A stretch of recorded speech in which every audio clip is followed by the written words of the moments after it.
तो भाई अपना नाम बता दीजिए पहले। मेरा नाम रोहित है, रोहित साहू। ओके रोहित जी, कैसा हो गया आपका पेपर? पेपर तो ठीक था, काफी ये सही था, मतलब बाकी के जो बाकी पेपर दिए ना दो, उनसे सही था ये। पूरा मतलब रेलेवेंट वो था, मतलब जो पढ़ा हुआ था और कर पाया मैं उसे पूरा अच्छे से। थोड़ा सा लास्ट में थोड़ा टाइम का इशू आ गया था, पर कर दिया, थोड़ा वर्ड्स काटने पड़े पर कर दिया। तो क्या जैसा आप कह रहे हैं तो मैं ये समझूं कि यूपीएससी अपना मिथ ब्रेक कर रही है, जैसा कहते हैं कि जीएस 3 थोड़ा सा टफ होता है जीएस फर्स्ट 4 के अकॉर्डिंग। ऐसा नहीं, GS 3 मतलब जैसे मेरा इकोनॉमिक्स अच्छा है, लास्ट अच्छा। मेरा जो पहला अटेम्प्ट था उसमें मेरा ऑप्शनल इकोनॉमिक्स ही था। मुझे काफी इंटरेस्ट है इकोनॉमिक्स से, तो मुझे वो टफ नहीं लगा, पर काफियों को मैंने देखा हाँ। जिनके लिए वो चैलेंजिंग था, तो मैं इसके लिए सही आंसर नहीं दे पाऊंगा। अच्छा, साइंस टैक्स से किस तरह के सवाल थे, बाकी के इंटरनल सिक्योरिटी से किस तरह के सवाल थे? इंटरनल सिक्योरिटी से एक था चाइना एंड पाकिस्तान को लेके कि क्या इश्यूज चल रहे हैं, और इंडिया मतलब में क्या कर रहा है वहाँ पे डेवलपमेंट को लेके। जैसे वाइब्रेंट विलेज प्रोग्राम चल रहा है, वो तो नहीं था, पर वहाँ पे इंफ्रास्ट्रक्चर को लेके कोई और प्रोग्राम दिया तो मैंने नहीं सुना है, तो उसको लेके था, तो वो तो एक्सपेक्टेड है, नॉर्मल था, इजीली जा सकता था। और साइंस एंड टेक को लेके ये डाटा प्रोटेक्शन जो बिल आया है उसको लेके सीधा क्वेश्चन था, वो अच्छा। पड़ा था। वो एक्सपेक्टेड ही था, वो आ सकता है, पर वो नेशनल अनुसंधान जो बन रहा है ना अभी, उसको लेके आई थॉट ये आना चाहिए था, पर वो नहीं आया उसमें, साइंस एंड टेक को लेके। और यही था, बाकी तो और कुछ नहीं। और वो थोड़ा एक ये थोड़ा थोड़ा कि जैसे जो व्हाट्सएप पे मैसेज वगैरह भेजते हैं वो एनक्रिप्टेड फॉर्म में होते हैं, तो एक सिक्योरिटी का एक चैलेंज है। तो वो एक थोड़ा मतलब कैसे उसको आंसर करना था, एक वो प्राइवेसी का भी इशू था, और एक वो भी था कि सिक्योरिटी, तो उसको लेके क्या लॉस है, तो वो ज्यादातर बच्चों को पता नहीं होंगे ना, अपन पढ़ते हैं, तो वो थोड़ा एक चैलेंजिंग क्वेश्चन लगा मुझे। पर उसको उनमें क्या होता है, थोड़ा टाइम ज्यादा लगता है, तो ऊपर जाता है तो अगले क्वेश्चन में डैमेज करता है। कोई सवाल out of syllabus, out of box कुछ ऐसा था, जैसे कि कल ज्योग्राफी में बता रहे थे जो है? हाँ, तो ऐसे तो मुझे अभी तक कोई लगा नहीं। अच्छा। ऐसे सारे करे हैं मैंने भी, और नॉर्मल था पेपर ये वाला, इट वाज गुड। मतलब अच्छा था, है? अच्छा था ये। हाँ तो सवाल सारे कंप्लीट हो गए टाइम पर या टाइम से पहले? कब कितने मिनट पहले पूरा कर दिया? टाइम पे कंप्लीट हो गया था, क्योंकि जो आगे के क्वेश्चंस होते हैं जनरली उनमें बच्चों को ज्यादा टाइम लगता है, तो 7 से 8-10 मिनट चले जाते हैं, उस बीच में वो भी आते हैं, फिर अपना फ्लो बनता है। और जो लास्ट के क्वेश्चन होते हैं उनमें अपन 8 मिनट में कर देते हैं, क्योंकि अपन फॉन्ट साइज बड़ा कर देते हैं, वर्ड्स कम लिखते हैं, क्रिप्स बात लिखते हैं, तो ऐसे लास्ट तक हो जाता है, कोई दिक्कत आपकी यहाँ पे अप्रोच क्या रही थी सवालों को चूज करने की, पहले इसको करें या इसको करें? नहीं। अप्रोच होती है, मैं आपको सही बताऊं तो मैं थोड़ा क्या अंडर कॉन्फिडेंट फील करता हूँ, किसी को देख लेता हूँ तो मैं थोड़ा नॉर्मल छोटे एरिया से आता हूँ, तो मेरी एक सिंपल फिलॉसफी होती है, मैं पेपर को खोलता हूँ, पहला क्वेश्चन देखता हूँ और मैं अगला क्वेश्चन नहीं पढ़ता हूँ, अच्छा। क्योंकि जब मेरी तैयारी इतनी अच्छी नहीं है तो मैं ज्यादा क्वेश्चन को देख के डर जाता हूँ। तो मेरा जो पहला क्वेश्चन है ना, मेरे पास 7-8 मिनट है, मुझे इसको करना है, अच्छा। क्योंकि अंत में पेपर तो कंप्लीट करना ही है, तो मुझे बेस्ट इसमें ही देना है, तो मैं वही करता हूँ। और मैं मेरी एक अप्रोच ही रहती है, जो स्टार्टिंग के क्वेश्चन होते हैं उसमें मैं एग्जामिनर के दिमाग को जीतूं, कि उनमें कुछ उससे अट्रैक्टिव बनाऊं, ताकि लास्ट तक पेपर ना पड़े, मार्क्स दे मुझे, क्योंकि लास्ट में अपन लिखते भी कम है, तो ये सोचे इसमें और टाइम मिलता तो अच्छा लिख देता। तो मेरा मतलब मैं ऐसे बॉक्सेस में चीजों को डालना, रिलेट करके दिखाना, रिलेशन दिखाना, इससे ये हो रहा है, फ्लो चार्ट बनाना, साइकिल बनाना जहाँ बन पा रहा है, तो वो थोड़ा मैं फोकस करता हूँ। और जैसे फ्लो चार्ट तो अपन इजीली कुछ भी चीज के 5 पॉइंट वो पूछता है, उसमें अदर्स डाल के 3 तो लिख ही सकते हैं, वही फ्लो चार्ट बन जाता है। तो ऐसा करना और चीजों को बॉक्सेस में डालना, थोड़ा अट्रैक्टिव बनाना, वही मेरी अप्रोच रहती है, ताकि एक एक नंबर पे जीतूं कहीं ना कहीं। बिल्कुल बिल्कुल, और एक एक नंबर बहुत मैटर करता है। हाँ, और मैं थोड़ा सा, आप टाइम तो नोट किया ही होगा, तो एक सवाल कितनी देर में लिख रहे थे? अपनी ये वॉच होती है, मेरा इसमें अप्रोच चल रहा होता है कि 1 घंटे में 7 से 8 क्वेश्चन स्टार्टिंग के हो जाएं, तो उसमें थोड़ी क्वालिटी और डाटा ज्यादा डालना होता है। तो मैं सोचता हूँ वो एग्जामिनर के दिमाग से खेलूं उस टाइम पे।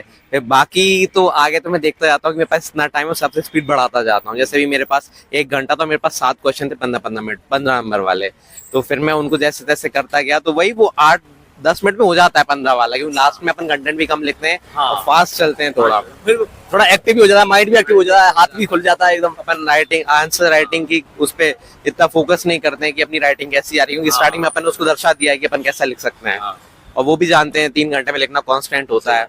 बस रेलेवेंट लिखने की कोशिश करते हैं ना, एवरेज मार्क्स आ जाएंगे, और टूटना नहीं है तो शायद पार करा दे। अच्छा, आपने हैंडराइटिंग की बात करी, तो हैंडराइटिंग कोई मैटर नहीं करती? हैंडराइटिंग मैटर करती है। जैसे मैंने देखा है कि मेरी हैंडराइटिंग इतनी अच्छी नहीं है, पर मैंने जहाँ पे मैंने प्रैक्टिस करी, वहाँ पे जिनकी अच्छी हैंडराइटिंग थी उनको ओवरऑल कुछ मार्क्स ज्यादा मिल जाते थे। पर ऐसा भी है कि ये भी देखा गया है कि बहुत सारे क्वेश्चनों में अपन को ज्यादा मार्क्स मिल रहे हैं, उनको नहीं मिल रहे हैं, तो एक बैलेंस है, हैंडराइटिंग रोल प्ले करती है। पर अगर आप अच्छा लिखते हो, प्रेजेंटेशन अच्छा बनाते हो, आदमी मतलब जो चेक कर रहा है उसके दिमाग से खेलते हो, तो आपको अच्छे मार्क्स मिल सकते हैं। और एक बात यह है कि जैसे हैंडराइटिंग के साथ में आप जैसे जो क्वेश्चन में पूछा उसको एड्रेस कर दोगे ना, तो एक वो एज है, rather than कि आप कुछ भी रेलेवेंट लिखोगे, हैंडराइटिंग 0.5 एक्स्ट्रा दे देगी आपको, पर कंटेंट ज्यादा मैटर करता है, आप कैसी बात कह पा रहे हो अपनी।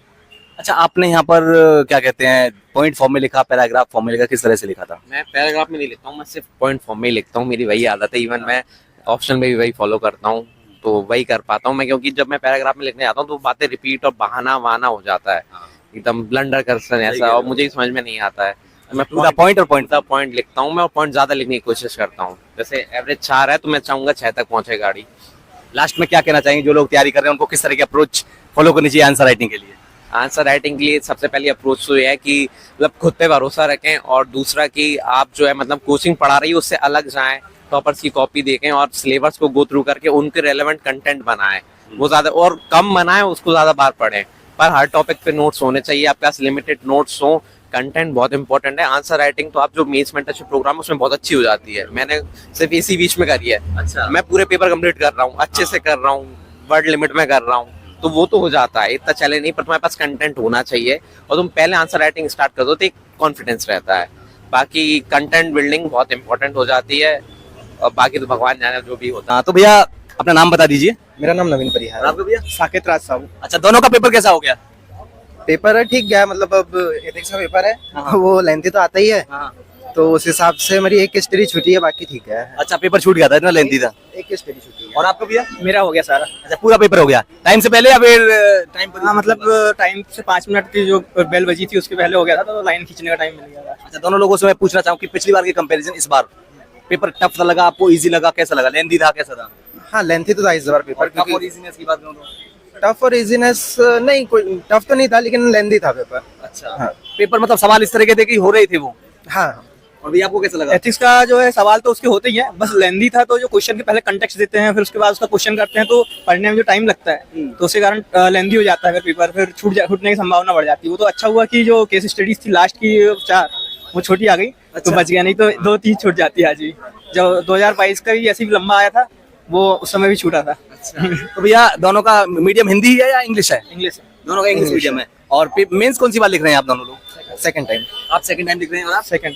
अच्छा, आप भी सेकंड टाइम लिख रहे हैं। तो अब की बार कैसा लगा आपको इस बार का GS4 पेपर दे करके? हाँ, इस बार थोड़ा पॉजिटिव हूँ मैं GS4 देखे, पिछले बार मेरा बहुत सारा छूटा था, इस बार कम छूटा है। अच्छा, और भैया आपका? मेरा भी पॉजिटिव, क्योंकि पिछली बार मेरी 3 केस स्टडी छूटने के बाद भी अच्छे मार्क्स आ गए थे, तो अब पूरा होने के बाद तो और अच्छी उम्मीद है। GS के 4 पेपर हो गए, ऐसे हो गया, कैसा फील कर रहे हो अभी फिलहाल? रिलैक्स थोड़ा हुआ है? एक तो पहले तो रिलैक्स फील कर रहे हैं कि अब हफ्ते भर का गैप है, हाँ। और दूसरा ये कि जो एक्सपेक्टेशन थी उससे अच्छे गए पेपर। अच्छा, और भैया आपका? फिजिकली तो थोड़ा स्ट्रेस्ड है, बाकी मेंटली अब रिलैक्स फील कर रहे हैं कि अब फर्स्ट हाफ कंप्लीट हो गया, अब बस 4 बचे, 4 में से भी 2 ही काम किया दो ही काम है, किया। हाँ, ऑप्शनल करना है बस, तो अभी 4 दिन और तैयारी करके। अच्छा, मैं केस स्टडीज की बात करूं भैया दोनों से, तो केस स्टडीज की कैसी केस स्टडीज थी? बहुत ज्यादा लेंथी थी या फिर छोटी केस स्टडीज की हो रही थी, या फिर बहुत कई बार ऐसा होता है कि समझ में नहीं आता, ट्विस्टेड टाइप होती हैं, जैसा यूपीएससी का पैटर्न रहा है हमेशा, तो क्या कहेंगे भैया आप? नहीं, केस स्टडी फेयरली सिंपल ही थी, बस लेंथी थी, मतलब जो उन्होंने स्टोरीज दी है वो थोड़ी लेंथी थी। अच्छा, समझने में टाइम लग रहा था क्या? नहीं, समझने में टाइम नहीं, वो जो उसमें एथिकल डायलेमास थे, ऑप्शंस थे, वो आप लोगों को सामने दिख रहे थे, अच्छा, बस पढ़ना ज्यादा पड़ रहा था। लेंथी थी तो पढ़ना हाँ। ज्यादा टाइम ले रहा था। अभी आपको? हाँ, थोड़े पढ़ने का टाइम लग रहा था ज्यादा, और जो क्वेश्चंस उसके पूछे थे उनका पैटर्न थोड़ा अलग से कर दिया था, कि ऊपर वाले क्वेश्चन जो पहले ऊपर पूछना चाहिए था वो नीचे पूछ लिया है, जैसे ऑप्शंस अवेलेबल पूछना चाहिए तो वो पहले बाद में पूछ रहा है ऑप्शंस अवेलेबल, और पहले पूछ ले रहा है कि अच्छा। कौन सा आप चूज करेंगे, तो थोड़ा उसमें भी थोड़ा ध्यान देना पड़ता है। ओके, अगर मैं बात करूं तो नंबर ऑफ केस स्टडीज क्या चूंकि लेंथी थी तो उसकी वजह से कम करी, या फिर बराबर रही, पिछली बार के कंपैरिजन ज्यादा थी, कैसे थे? नहीं, पैटर्न तो उनका वही सेम है। हाँ, 13 क्वेश्चन उनके 10 मार्क्स रहते हैं, और 6 स्टडीज रहती है 20-20 नंबर की, तो वही सेम। अच्छा, सेम। और सवाल कैसे थे, याद आ रहे हैं आप लोगों को? थोड़ा सा सवाल मतलब मैं पूछूं तो? 10 नंबर वाले हाँ, सवाल। 10 नंबर। 10 नंबर वाले सवाल में जैसे इंटरनेशनल इशूज पे थे, जैसे वॉर चल रही है तो उसका एक कोट लिखा था उसमें कि कहना और करना अलग अलग होता है, कि तो उसके बारे में कहना करना अलग होता है, तो उससे रिलेट करके कंटेक्स्ट में पूछा था कि जो वॉर चल रही है उसको जो स्ट्रॉन्गेस्ट पावर है दुनिया की, वो कैसे उसको बचा सकती है, रोक सकती है, अच्छा, अच्छा। तो उसका क्वेश्चन था एक। तो इंटरनेशनल एथिक्स का होता ही है वो एक क्वेश्चन। हाँ। और एक क्वेश्चन था एडमिनिस्ट्रेशन वाला था क्वेश्चन, की कैसे एथिक्स की जो वैल्यूज होती है वो उसमें हेल्प करती है एडमिनिस्ट्रेशन गवर्नेंस में। Okay, okay. ये आपको याद आ रहा है कोई और सवाल? हाँ, ग्लोबल वार्मिंग पे क्वेश्चन था एक, एनवायरमेंटल एथिक्स से, एआई पे क्वेश्चन था, मतलब जो लग ही रहा था कि अब पिछले 2-3 साल से आया नहीं, और एआई जिस तरीके से अभी वोग में है तो वो आना ही था, तो इस बार आ गया। और भैया दोनों का ऑप्शनल की बात करो, ऑप्शनल कौन सा है दोनों? ज्योग्राफी। आपका ज्योग्राफी, आपका ज्योग्राफी, दोनों का ज्योग्राफी है। अच्छा, और एक और सवाल मेरा लास्ट में ये रहेगा कि जो सवाल इथिक्स का जो पेपर आता है उसकी तैयारी कैसे करें स्टूडेंट, थोड़ा सा मैं अगर उनको एडवाइस चाहूँ आप लोगों से तो पहले भी आप बता दीजिए। एथिक्स के लिए तो फेयरली सिंपल स्ट्रेटेजी होनी चाहिए कि आप पहले बेसिक कर लो जी। और साथ में फिर वैल्यू एडेड नोट्स बनाते रहो। वो टॉपर कॉपी से हो सकते हैं, न्यूज़पेपर से हो सकते हैं, किसी अच्छी वेबसाइट से हो सकते हैं। आप उसी बेसिस पे आप एथिक्स की तैयारी कर सकते हो। भैया आप क्या कहेंगे? और ऐसा है कि एथिक्स तो जो है जीवन से जुड़ी हुई चीजें हैं, तो वो कभी ऐसा नहीं हो सकता कि 1-2 महीने पढ़ लिए तो आ जाए अंदर। वो अपने अंदर इंकलकेट होने चाहिए वैल्यूज, तभी वो आता है। और वो अगर वैल्यूज एक बार अंदर आ गई अपने, तो वो क्वेश्चन के आंसर बनते ही हैं। वो जैसे मैंने बोला कि क्वेश्चन तो बनते ही हमेशा, वो इसलिए बनते हैं कि अगर अपने अंदर है वो वैल्यूज का पता है, और बस कीवर्ड्स का पता करना है अच्छे अच्छे वाले जो भी उसमें जरूरी होते हैं एथिक्स के, तो वो यूज कर लें तो फायदा अच्छा है। Okay bro, thank you so much, all the best, आपको बहुत बहुत शुभकामनाएं।